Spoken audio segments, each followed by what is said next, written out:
Allô Maillot. Allô Maillot. Et votre regard décalé sur l'info. Bonjour Régis. Bonjour à tous. Bonjour l'agriculture, les entrepreneurs du vivant, c'est essentiel.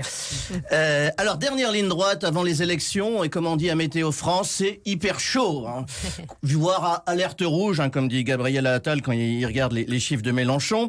Alors, je ne suis pas devin, mais si on veut inciter les jeunes à aller voter, moi je crois qu'on devrait installer des tireuses à bière dans les isoloirs. Par exemple, tu vas à Nice, les bureaux de vote sont climatisés.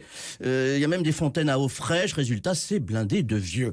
Alors, vous savez qu'à chaque élection, entre les tours, on entend des mots comme fusion, retrait, maintien, alliance, ralliement. J'aime bien ralliement, c'est le mot poli pour transaction. Hein.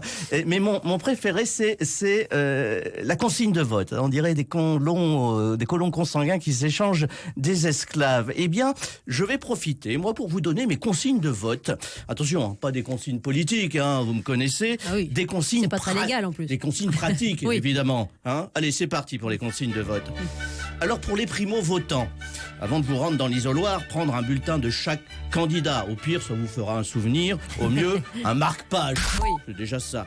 Une fois le rideau fermé, évitez les stories, les selfies. Je vous rappelle que c'est un isoloir, pas un photomaton.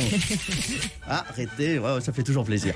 Si vous revenez de la plage et que vous n'avez pas eu le temps de vous changer, ça arrive, attention, les rideaux des isoloirs sont coupés à mi-hauteur.